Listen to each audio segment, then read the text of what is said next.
नेपालको राजधानी काठमाडौँ चन्द्रगिरी स्थित रहेको भालेश्वर महादेव मन्दिर पछिल्लो क्रममा हिन्दू धर्मावलम्बीहरूको लागि प्रमुख गन्तव्यस्थल बनिरहेको छ।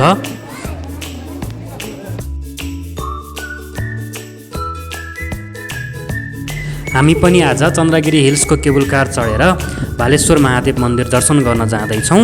यहाँ जान के कति शुल्क लाग्छ लगायतका कुराहरू हेर्नको लागि यो भिडियो अन्त्यसम्म हेर्नुहोला है त।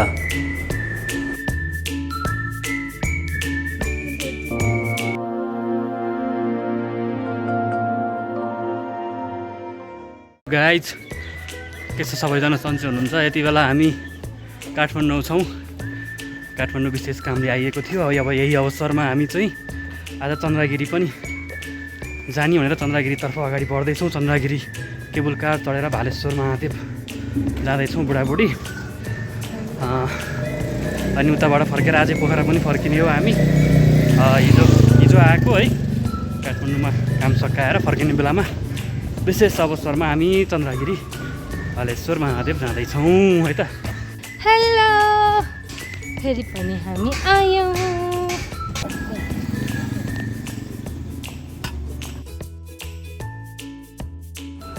थानकोटबाट करिब 10 मिनटको पैदल यात्रापछि हामी केबुल कारको तल्लो स्टेसनमा पुग्न सक्छौँ। हामी स्टेसनमा पुग्दाखेरि पर्यटक तथा दर्शनार्थीको निकै नै भिडभाड थियो। केबुल कार चढ्नको लागि करिब 45 मिनट हामी लाइन बसेका थियौँ। हामी यहाँ माथि आइपुगेका छौँ स्टेसनमा। एकदम भिडभाड छ, लाइन बस्नुपर्ने अवस्था छ है। यहाँ चाहिँ लाइन बस्नुपर्ने रहेछ केबुल कार जानलाई।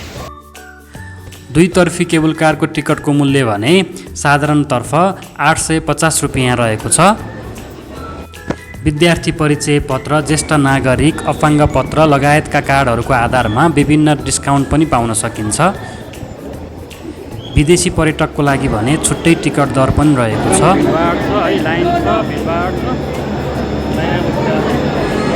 करिब 45 मिनटको प्रतीक्षापछि अब भने हाम्रो पनि केबुल कार चढ्ने पालो आयो।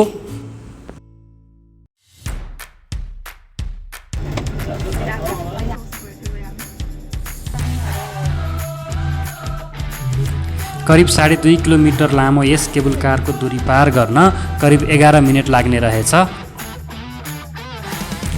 बर्खाको बेला हुनाले मौसम त्यति क्लियर थिएन, बादल लागिरहेको थियो। हामीले यहाँबाट दृश्यहरू अवलोकन गर्न सकिरहेका थिएनौँ, नत्र भने यहाँबाट एकदमै सुन्दर दृश्य देखिन्थ्यो।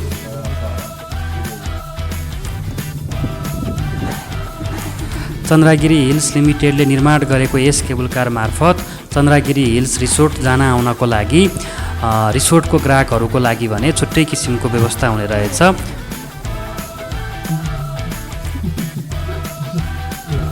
करिब 11 मिनटको यात्रापछि हामी माथिल्लो स्टेसन आइपुग्यौँ। माथिल्लो स्टेसनमा झरेपछि मन्दिर पुग्नको लागि करिब 5 देखि 10 मिनट हिँड्नुपर्ने रहेछ। चन्द्रगिरी केबुल कार काठमाडौँ चाहिँ 1500 समथिङ मिटर हाइटमा छ भने हामी अहिले 2510 मिटर हाइटमा छौँ। यो लगभग माथि नै हो। यहाँ चिसो छ गर्मीको मौसममा। आज दिन चाहिँ झरीको जस्तो छ, पानी नै परिहालेको त होइन, तर यो मौसम चाहिँ कोइरो बादल लागिरहेको छ। भ्यूहरू राम्रोसँग खुलिरहेको छैन, त्यही पनि हामी चाहिँ अब आनन्द लिँदैछौँ। ठिक छ, अब माथि गइन्छ, मन्दिर दर्शन गरिन्छ भालेश्वर महादेव। जय श्री महादेव। ल यहाँ चाहिँ चाबी झुन्डाइरहन् है। यसमा चाहिँ अब कपालहरूले आफ्नो नाम लेखेर साँचो लाएर छोड्ने सिस्टम रहेछ। हामीले त ल्याइएन साँचो है, ठिकै छ। ल साँचो चाहिँ यहाँ यस्तो छ।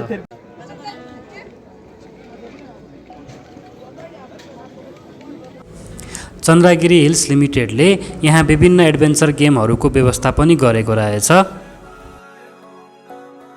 हामी मन्दिरमा आइपुगेका छौँ यति बेला, महादेवको मन्दिर। हिन्दू धर्मशास्त्र अनुसार यस ठाउँमा सतीदेवीको भाल अर्थात् निधार पतन भएको हुनाले यस ठाउँमा भालेश्वर महादेव उत्पन्न हुनुभएको भन्ने विश्वास गरिन्छ।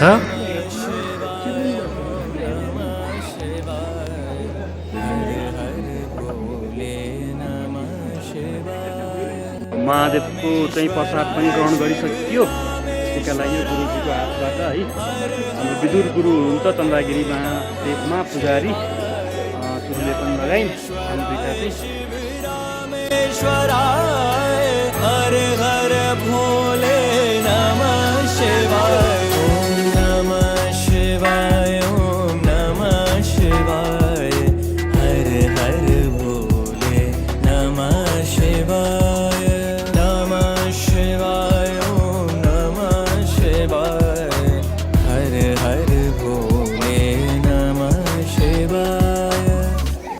श्री 5 बडा महाराजाधिराज पृथ्वीनारायण शाहले काठमाडौँ आक्रमण गर्नु अगाडि पहिलोचोटि यसै स्थानबाट काठमाडौँ दृश्यावलोकन गरेको र आक्रमणको योजना बनाएको भन्ने विश्वास पनि गरिन्छ। त्यसैले होला यहाँ पृथ्वीनारायण शाहको शालिग पनि निर्माण गरिएको छ। यहाँबाट काठमाडौँको सुन्दर दृश्यावलोकन गर्न सकिने भए पनि आज भने मौसमको कारणले गर्दा हामीले दृश्यावलोकन गर्न पाएनौँ। जटाधराय शिव जटाधराय हर हर भोले नमः शिवाय जटाधराय शिव जटाधराय हर हर भोले नमः शिवाय ओम नमः शिवाय ओम नमः शिवाय हर हर भोले नमः शिवाय ओम नमः शिवाय चन्द्रगिरी दर्शन गरेर फर्किँदैछौँ है। एकदम बाक्लो हुसुलाई केही पनि देखिएन है, पानी पर्ला जस्तो छ। अब हामी फर्किन्छौँ। मन्दिर दर्शन गरियो, केबल कार एक्सपिरियन्स गरियो, त्यही नै भयो हाम्रो मेमोरी। अब केही होइन, हामीले यो खानियो यो ओरियो बिस्कुट टाइम, यो चाहिँ ओरियो बिस्कुट टाइम हो। अब हामी ओरियो बिस्कुट खाने। चितलाङ तर्फबाट पैदल जाने आउने बाटो पनि हामी यहाँ भेट्न सक्छौँ। चितलाङ जाने बाटो रहेछ है, यताबाट तल चितलाङबाट जानियो हिँड्दै करिब 1-1.5 घन्टा भालेश्वर महादेव तथा चन्द्रगिरी परिसरमा बिताएपछि अब भने हामी फर्कने तर्खरमा छौँ।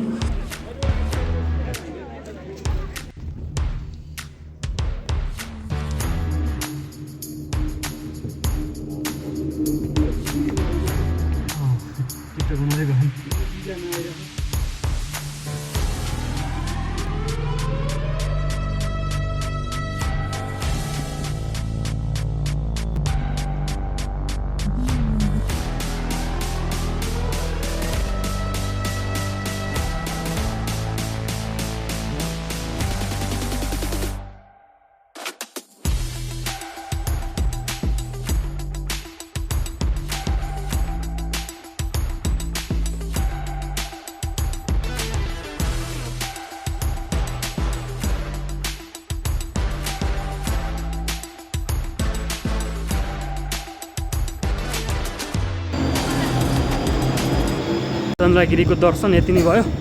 केबल कार चढेर आइयो है। थ्याङ्क यू है भिडियो हेरिदिनु भएकोमा। यस्तो च्यानललाई सब्सक्राइब, लाइक, कमेन्ट गरिदिनु होला है त। By by.